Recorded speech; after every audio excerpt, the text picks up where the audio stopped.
Welcome to Classes in Session, presented by UI Health. I'm Doug Glanville.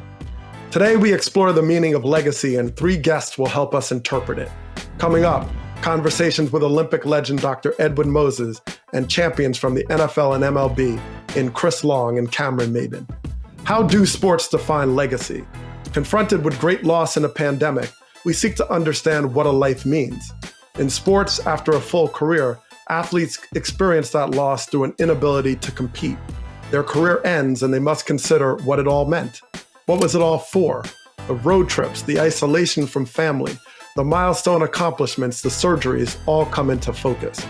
In that final career snapshot, we consider our legacy, the personal impact from performance and deeds, and the one that is beyond self, the game, the community, the city or state that we wear across our chest. Will we be remembered for how we remember ourselves? Will we be remembered at all after a certain amount of time? In one of the closing scenes of Hamilton the musical, Alexander Hamilton grapples with how to define legacy. He asks, "What is a legacy?" And then he answers his own question. It is planting a garden you do not get to see. Sports challenge us to define legacy, often in real time. We watch a career begin and end within 2 decades, and then we try to place its impact in the landscape of future history. It may be an iconic player walking away after reaching a milestone. It may be an organization completing a dominant run. It may be a shift in society that for the first time welcomes people who had been excluded. Each new season in sport is planting a seed, waiting for the right condition for our heroes to bloom and break new ground. At the start, everyone is at zero. And when it's all over, we debate what it means, often considering the following. Performance. We evaluate through numbers to tell us what enduring story a player's career may mean. Tradition and rules. Sport has traditions that have been passed down through generations of players and fans. Some players were so good, the rules even had to be changed. Family. Strangers unite to accomplish something great, or even not so great, but they do it as one. Social change. A fist in the air. A statement at the right time. A bubble that boycotts. All makes us see that sport is more than a game. A moment. There are some moments in sports that will be on loop, etched in our consciousness forever. We then must ask a question. Do we have control over our legacy? There have been great players with great numbers that have only made an impact because of their performance. We point to how many rings they have on their hand. We even ponder the impact of taking PEDs, all in an effort to measure what truly cannot be measured. In the past year, we have lost iconic sports figures at a rate that seems unfathomable. Each one taught us lessons about life. Each one made us consider what they truly will leave behind. Hank Aaron. Bonds may have the numbers, but Aaron is still king. He hit baseballs and took swings at racism. Tommy Lasorda. Having a big personality and being loyal means much more than we understand. Joe Morgan. It helps to be a great player, but more important is to make the game better for those who will come next, especially those who have not gotten a fair shake. Kobe Bryant. It is about winning. It is life on and off the court, but it's also a mentality. Bob Gibson. In 1968, he was so overpowering that the league lowered the height of the mound. Today, we try to learn from what athletes consider as their legacy, what they are planting in the ground, and how they go about trying to do something that will stand the test of time. Well, joining us now is Chris Long and Cameron Maybin. Chris Long has storied 11-year NFL career, 2 Super Bowl titles, and won the prestigious Walter Payton NFL Man of the Year Award for his work with charities and his foundation, the Chris Long Foundation. We also have Cameron Maybin, 14 years in the big leagues, 9 different major league teams, inspiring in the World Championship in 2017. And he founded the Players Alliance, an organization that came together as a listening session of Black players through Major League Baseball. So, gentlemen, thank you so much for joining me today. I want to start with you, Chris Long. We're looking at legacy. That's the theme today. And when you think about 2020 going into 2021, we've had a lot of loss. The pandemic has ravaged us as a nation, as a world, but also athletes and star players throughout our history have also fallen. Think of someone like Hank Aaron. You've had the perspective of seeing legacy through family, with your father being an NFL player, your brother, and that family legacy has shined through. So what has it meant to you to connect the dots and legacy through the sense of family? I mean, it means a lot. I think, my dad having played 13 years in the league, I had a really good foundation to understanding what this business was about. But there's a wholly non-football related part of your legacy that's, quite frankly, probably more important than the game you play on the field. And that's, what you do with that platform. And, honestly, my mom had as big a deal to do with kind of shaping how I would want my legacy to look like. And of course, if I get a chance to explain, I don't feel like you get to pick and choose. That's for people. And Doug and I were talking off camera, like down the line, that's how your legacy is going to be decided. You can try to architect that all you want, but your legacy is going to be in motion, long after you're gone, whatever that is. Well, and Cameron, to that light, you've taken a family, a different kind of family. When you founded the Players Alliance, you connected the dots between veteran players and young players coming up, even at the high school level. So that family has taken a different light. What has that meant for your legacy, or at least how you've shaped your experience in the game to others?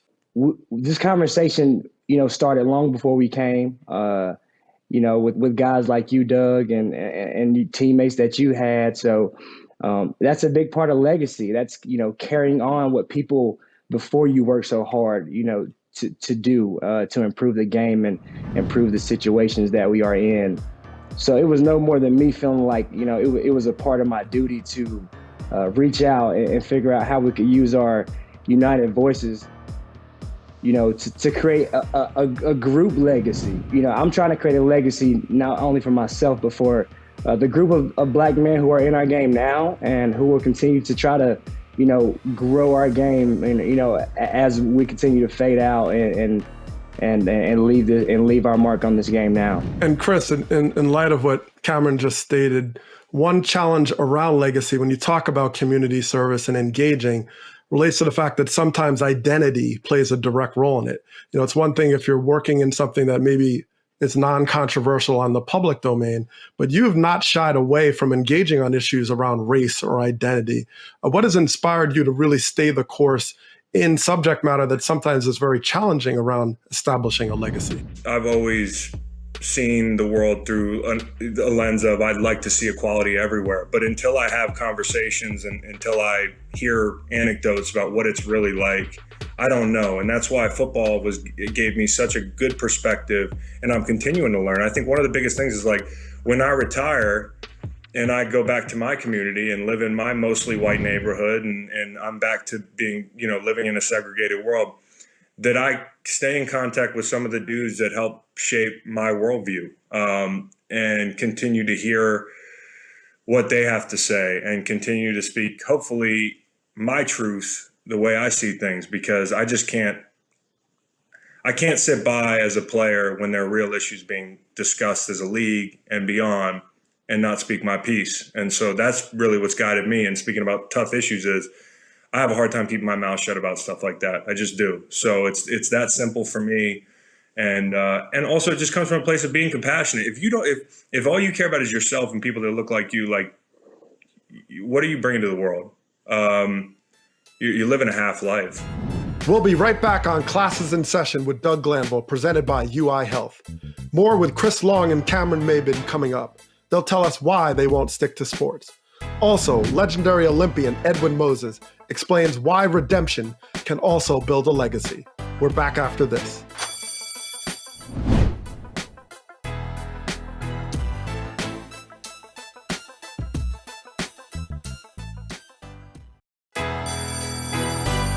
Welcome back to Classes in Session with Doug Glanville, presented by UI Health. Here's more of our conversation with Cameron Maybin and Chris Long. Cameron Maybin, your experience with seeing teammates, you've played for 9 different organizations. So you've brought in all these perspectives, not only in how teams try to present themselves to the world, but you've also engaged in so many different people. what is really a diverse space in baseball. Even with the declining Black participation, you have players from Latin America, from Asia, and so on. So those teammates, what has been that lesson about learning all these different identities and fighting for certain causes?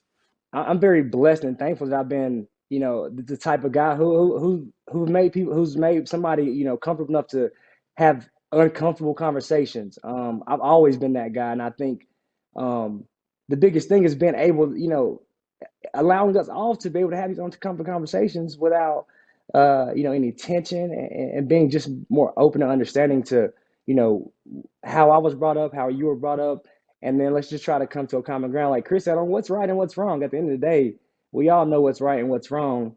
So, let's stop, turning a blind eye to it, and try to make things right. I think, again, having children, people always ask me, what can I do? And I always say, educate your children. Like, be honest, educate your children on what a person of color may have to go through when they walk down the street. A person who doesn't speak English may have to go through when they walk down the street. Be honest, have honest conversations with our children, because the next generation is really, for me, the saving grace. That's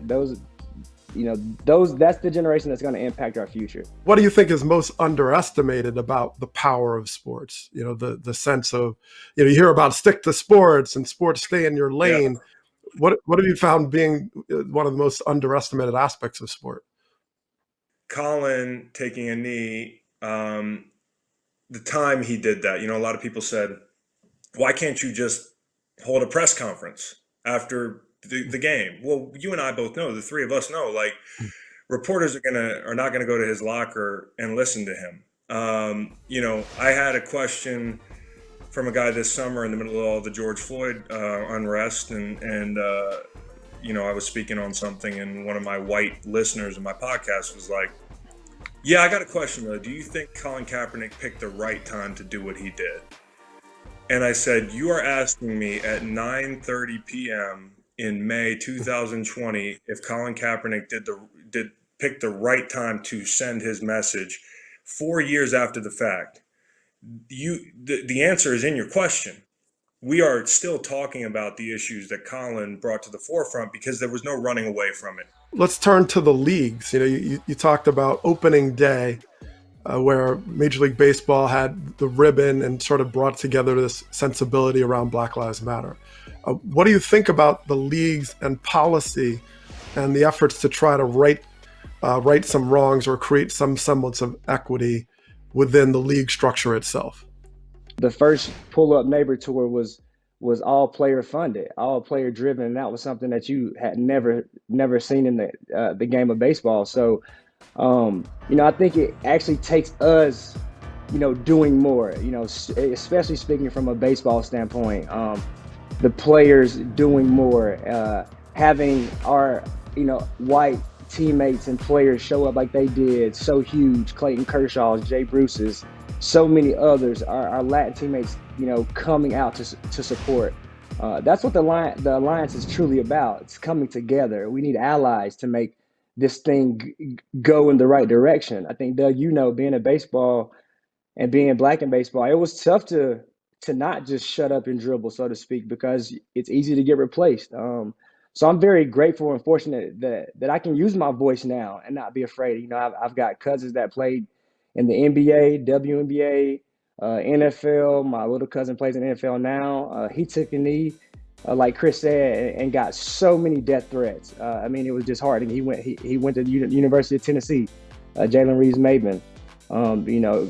Now with the Detroit Lions, and when he took his knee, it's my little cousin. It pains my heart to see all the hate and all the threats that he got, just for expressing, how a community feels, how he wants to, let his community know that we feel your pain. We love you and we're here for you. So, we have to do our part so people want to be a part of the change. Well, gentlemen, I want to thank you so much for your time and just your expression to give context about what legacy means. And we recognize that sometimes we're premature in trying to define it and just letting time do its work. But the works that you're both doing is exceptional and making an impact. So I thank you for that. And in closing, I just want to say that when you really have a legacy, you have someone make a cookie out of your face. Okay, that's when you've really arrived, gentlemen. Okay, that's when you've made Yeah, it. So there we come go. back to me when you have a Yeah, cookie. I'm yet to have a. Yeah, I'll talk Yeah, to I you when I need. get a I'm more of a cake guy, so I need somebody to make a cake out of my Okay. face. We'll be right back on Classes in Session with Doug Glanville, presented by UI Health. Dr. Edwin Moses won 3 Olympic medals and has a legendary track winning streak to his name. But his legacy is so much more. Find out why after this.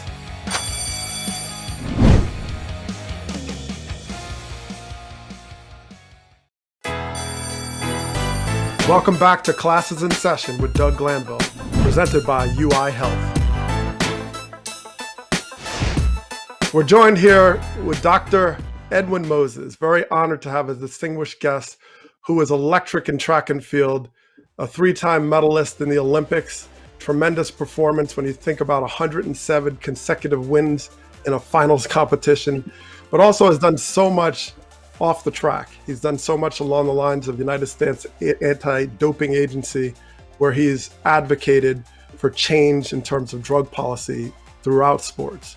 So welcome in, Dr. Moses. We appreciate your time today. And today we are exploring the lecture around legacy. So I thought you'd be a perfect guest to consider this trajectory of this long career, but also what you've done beyond your career. So thanks for joining us so much. Thank you. Thank you. You've established that numbers are not enough to make these kinds of change. And so what have those opportunities been like since you did open up so many other doors by which to engage your community? During that time in the 70s, late 70s and 80s, when I was running track and started working on committees, I didn't have any role models. You know, they didn't have a lot of African Americans in leadership positions. So we had to really fight for that. And I was one of the ones that said, look, we deserve this. And talking to my colleagues that we deserve, you know, a seat at the table when it comes to how track and field is going to be run and the politics of it. And we really demanded that. And fortunately, because I went to Morehouse, I was one of those athletes that really was completely dedicated to making things happen. And I mean, back then, it was a very different atmosphere then. I was one of those brothers that, you know, people did not want to be seen talking to me at the bar in the presence of white people, you know, talking about the politics of the sport. They wanted to meet with me in private because they didn't want to be seen with someone who was what they call a rabble rouser, troublemaker.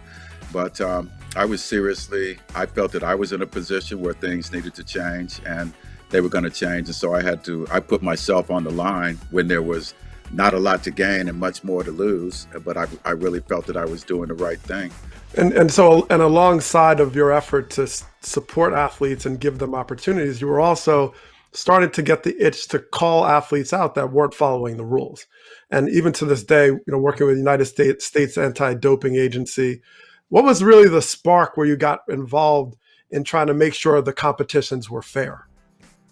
Well, I was 20 years old when I went to the Olympics in '76. And, you know, 400 hurdles is, you know, they call it the killer event. You know, it's the Ironman event on the track. The strength and you know what it takes to run 400 meters and jump over 10 hurdles when you're tired. So going in, you know, as one of the best athletes in the world, and going into that Olympic Village and seeing these women athletes from East Germany, Russia, communist bloc countries that had more bigger biceps and bigger pecs than me, I was concerned. And that was the first time I'd ever seen athletes that were um, reputedly on steroids, and they wiped out the United States women.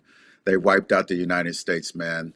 So I began to fight because I just felt that if it was your daughter or your niece or your son or you know someone else's child, I just didn't feel that it was right for them to have to be in a sport where they were basically forced or put in a situation where if you didn't take steroids, you wouldn't be competitive. And I just thought that that was completely wrong. What have you learned about redemption, the possibility of seeing athletes make these choices and then try to rethink how they can move forward? Do you see a pathway to their legacy and how they can actually inform us or educate us about the cautionary tale that is a drug culture in sports? I think that there is room for redemption, and at the same time, there has to be room for admission as to what went on. And sometimes we get it, sometimes we don't. But generally, the majority of athletes out there want to compete clean. They want to compete on a level playing field, and they appreciate the efforts, especially here in the United States, that USADA has done, so that they know and believe that it doesn't matter if you're a Lance Armstrong, that if you forego the rules, we're gonna do something about it. So that's given the athletes a lot of confidence to believe and understand that we are there to protect the level playing field from us. Well, Dr. Mose, I really appreciate you taking the time to shed light into what is Classes in Session. We're trying to learn. Everyone's a guest lecturer, and you're truly emeritus. You've done so much to improve the conditions of all athletes, but also to just make competition fair. And fundamentally, we're all searching for this sense of legacy. I think it's always premature to try to define it right now. We're trying to learn from others, and we're certainly learning quite a bit from you. So thank you for that. Thank you a lot, Doug. Thank you. From an Olympic legend to a Super Bowl champion to a World Series ring holder, we learned that no one can be sure of their legacy. They reminded us that you cannot predetermine how you will be remembered. Others will write that story. A story that is a combination of performance, a stance on society, or even a game-winning shot. But in the end, we must humbly recognize that the sport is still larger than our individual contribution. Still, we have undeniable evidence of our enduring significance. A letter from a fan, a cultural shift, or even a record book can help us see that we may have mattered more than our uniform, on and off the field. Our story is not written in permanent marker or in the blood, sweat, and tears of athletic commitment. We are at the mercy of time and of those who one day we will leave behind. So keep humanity above self and treat people with respect, for they are the ones who will tell our story and water the garden we will not get to see. I'm Doug Glanville. We'll see you next time.